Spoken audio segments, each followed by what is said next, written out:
हरे कृष्णा, राधे राधे। आज हम पवित्र वैशाख मास स्नान की कहानी सुनेंगे। इस कहानी को वैशाख मास में रोज कहा सुना जाता है। इस कहानी से हमें वैशाख स्नान की महिमा और फल समझ आएगा। बहुत ही पवित्र पावन महीना है, इसका पूरा उपयोग करें और इस कहानी को रोज सुनें। अब कहानी शुरू करती हूँ। ये बहुत समय पहले की बात है। किसी नगर में एक राजा था, बहुत दयावान धर्मात्मा राजा, भगवान विष्णु का अनन्य भक्त। पूजा पाठ कीर्तन में उसकी गहन आस्था थी। हर साल गंगा जी में वैशाख स्नान करता। एक समय जब वैशाख मास आने वाला था, तब राजा ने सोचा कि मैं इस देश का राजा हूँ, मुझे अधिकार है कि मैं सबसे पहले गंगा जी में स्नान करूं, बाकी सब मेरे बाद स्नान करें।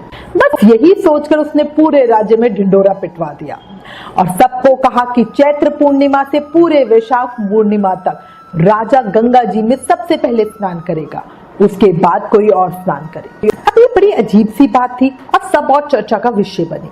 हर कोई देख रहा था कि ये तो राजा की सनक है। राजा सनकी था और साथ में घमंडी भी था।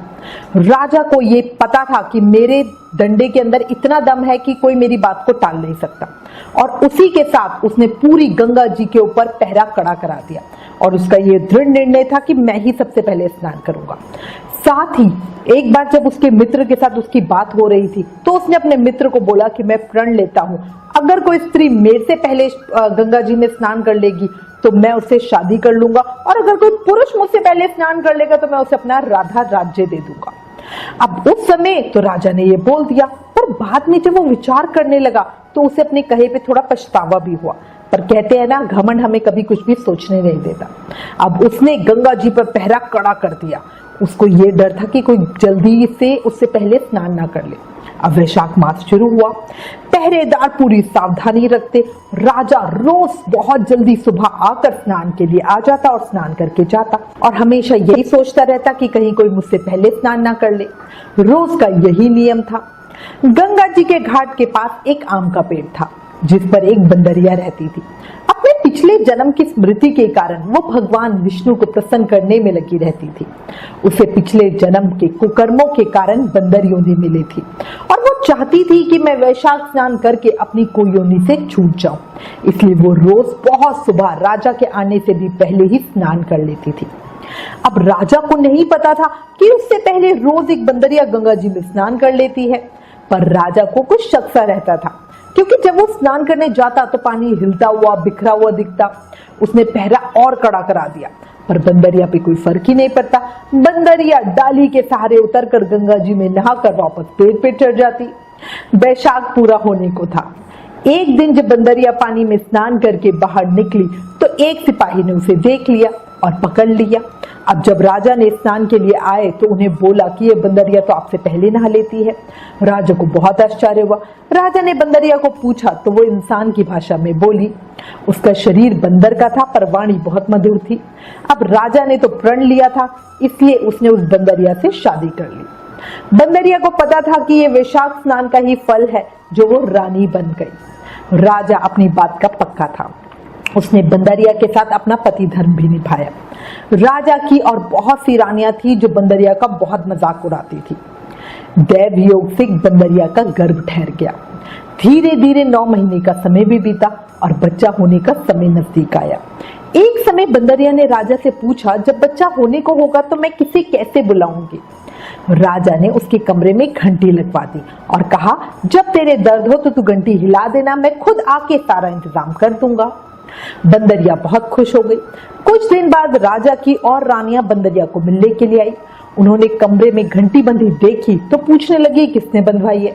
बंदरिया तो भोली थी, मन की साफ थी। उसने सारी बात रानियों को बता दी और बोली कि राजा जी ने घंटी बंधवाई है और कहा है कि जब दर्द हो तो बजा देना। रानियां हंसने लगी कि राजा जी पर इतना काम होता है कि घंटी की आवाज सुनकर कैसे आएंगे। रानी ने बंदरियों को उकसाया और कहा, जरा बजाकर तो देखो राजा जी आते हैं कि नहीं। बंदरिया ने घंटी बजाई, राजा जी तुरंत ही आ गए। राजा ने पूछा, क्या दर्द हो रहा है? बंदरिया ने कही, मैं तो देख रही थी कि आप आते हो कि नहीं आते। राजा को बहुत गुस्सा आया। वो उसी समय बहुत जरूरी काम छोड़कर आया था। बाकी रानियां राजा को बोली, ये तो बंदरिया है, ये राजकाज क्या जाने। आप इस घंटी को उतरवा दो, जब इसे दर्द होंगे तो हम संभाल लेंगे। अब राजा को अपनी रानियों की बात सही लगी। राजा ने घंटी उतरवा दी। एक दिन बंदरिया को दर्द शुरू हो गया और रानियों को बोली दर्द हो रहा है, बच्चा कैसे होगा। तब रानियां बोली तू आंखों पे पट्टी बांध के और ओखली में सर डाल के लेट जा, इससे तुझे दर्द नहीं होगा। बंदरिया ने ऐसा ही किया। दासी ने प्रसव कराया। वैशाख मास के स्नान के पुण्य के प्रभाव से बंदरिया ने एक बहुत ही सुंदर पुत्र को जन्म दिया। पुत्र को देखते ही सभी रानियां चिढ़ गई, क्योंकि किसी भी रानी के कोई भी औलाद नहीं थी, कोई भी बच्चा नहीं था। रानियों को इतनी सुंदर बालक होने की बिल्कुल उम्मीद भी नहीं थी, क्योंकि उन्हें लगता था बंदरिया के बच्चा तो बंदर ही होगा, इंसान नहीं। पर अब तो बंदरिया को बहुत सुंदर पुत्र हुआ था। रानियों को लगा कि अब तो बंदरिया का पुत्र राजकुमार बनेगा और एक बंदरिया राजमाता। रानियों को कोई पूछेगा भी नहीं। ये सोचकर सब रानियां आपस में योजना बनाने लगी। अब एक रानी ने जल्दी से उस बच्चे को अपनी चुनरी से ढका और बच्चे का मुंह हाथ से बंद करके बाहर ले गई। बाहर ले जाकर उसने दासी को बच्चे को दिया और कहा कि इस बच्चे को नदी में डालो। रानियों ने बंदरिया के पास आकर एक पत्थर पर खून लगाकर रख दिया। राजा आया और पूछा कि क्या हुआ है। तब रानी ने कहा इस बंदरिया के पेट से तो पत्थर निकला है। राजा ने संतोष कर लिया और सोचा जब मेरी बाकी रानियों को बच्चा नहीं होता तो एक बंदरिया को कैसे होगा। उधर जब दासी बच्चे को नदी में फेंकने के लिए गई तो उसे बच्चा फेंका नहीं गया। नदी किनारे कुम्हार बर्तन बना रहा था। दासी ने बच्चा बर्तन में रख दिया और महल लौट आई।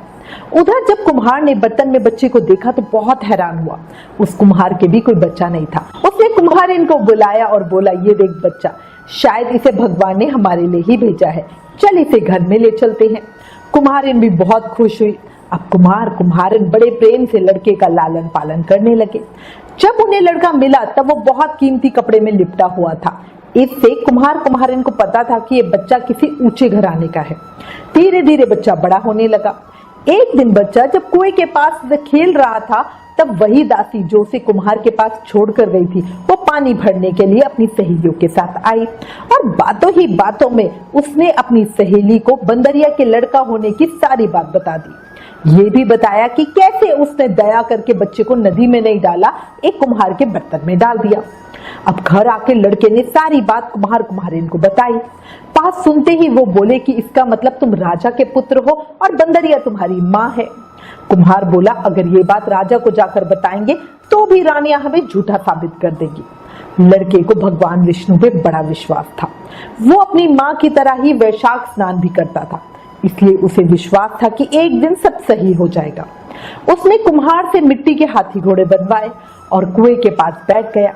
जब महल से दासियां पानी भरने आई तो लड़का बोला मेरे हाथी घोड़ों को भी पानी पिलाओ। दासियां बोली तुम मूर्ख हो, कहीं पत्थर के हाथी घोड़े भी पानी पीते हैं।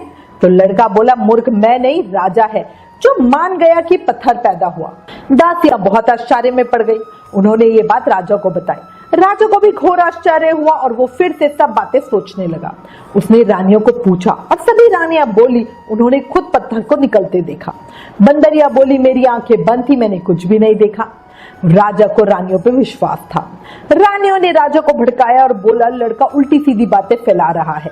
इसलिए राजा ने कुम्हार के लड़के को देश निकाला दे दिया। अब लड़का राज्य के बाहर जंगल में चला गया। थोड़े समय के बाद लड़के ने राजा को सबक सिखाने की ठानी। उसने योजना बनाई। वो जंगल में एक मटके में साफ ठंडा पानी लेकर बैठ गया। राजा के भाई और मंत्रियों की लड़कियां जंगल में लकड़ी लेने के लिए आई। सभी 7 लड़कियां थी। उन्होंने भरी गर्मी में लकड़ी काटी, इकट्ठी की, गठिया बनाया। उन्हें बड़ी प्यास लग रही थी। उन्होंने देखा पीपल के पेड़ पर एक लड़का बैठा है, नीचे आग जल रही है और एक ठंडे पानी का मटका भी रखा है। वो सभी लड़कियां उस लड़के के पास गई और बोली हमें बहुत प्यास लगी है, हमें पानी पिला दो। लड़का बोला मैं ऐसे ही किसी को पानी नहीं पिलाता, पानी पीना है तो मेरा काम करो। लड़कियां बोली क्या काम? लड़का बोला जैसे जैसे मैं कहूं वैसे वैसे करो। लड़कियों को वो लड़का बड़ा अजीब लग रहा था, पर क्या करती है, उन्हें बहुत प्यास लग रही थी। वो लड़कियां बोली बोलो क्या काम करना है?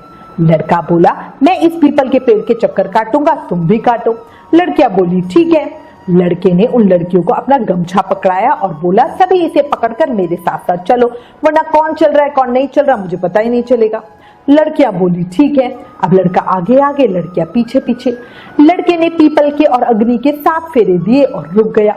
और लड़कियों को पानी पिला दिया। सबने पानी पिया और घर चली गई। उधर देव योग से राजमहल में राजपुरोहित जी आए हुए थे। संयोग से जब उन्होंने उन लड़कियों की कुंडलियां देखी तो बोले, इन सातों का तो विवाह हो गया है और वो भी एक ही लड़के से। अब सभी लड़कियों के माता पिता बड़े चिंतित हो गए। लड़कियों को पूछा किससे विवाह किया है, पर लड़कियों को तो कुछ समझ ही नहीं आ रहा था। तब एक लड़की बोली, जंगल में एक लड़का मिला था, कह रहा था जो मैं करूं, जैसा मैं कहूं वैसा करो तब पानी दूंगा। उसने पीपल के पेड़ के चक्कर लगाए, हमने भी लगा लिए। ये सुनकर बाकी लड़कियां भी बोली, हाँ हाँ वो लड़का था तो बड़ा अजीब।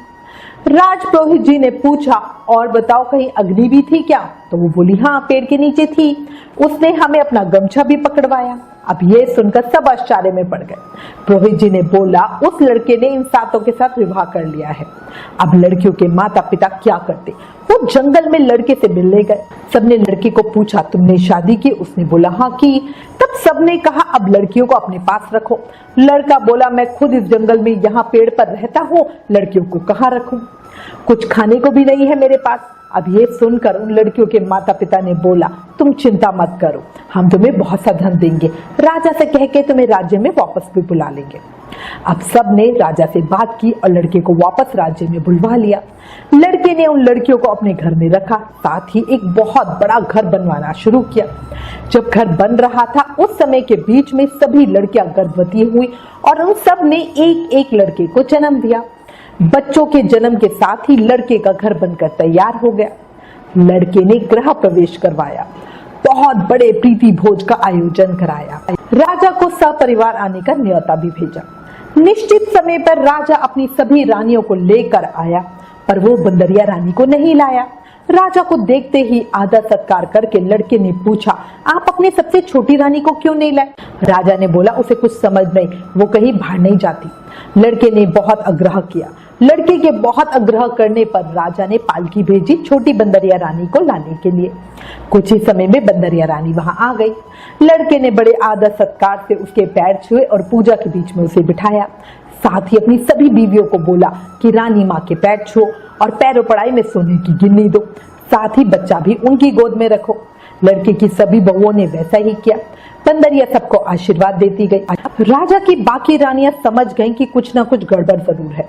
वो राजा को भड़काने लगी और बोली, हमें बुलाकर हमारा अपमान कर रहा है, हम यहाँ सब खड़े हैं और ये सिर्फ छोटी रानी का इतना सम्मान कर रहा है, इसलिए हम यहाँ से जा रही हैं। राजा को भी क्रोध आया।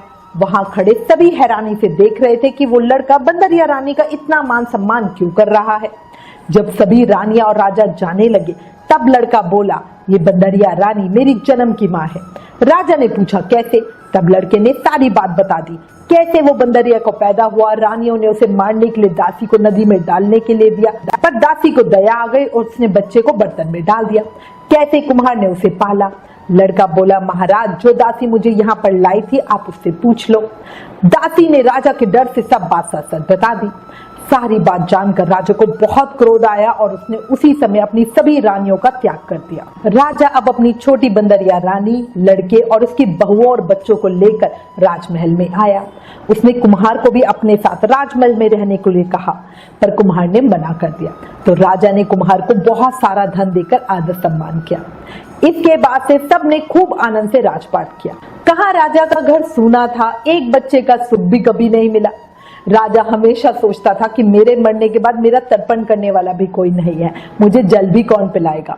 पर आज उसे बेटे, बहू, पोते, सारा भरा पूरा परिवार मिल गया।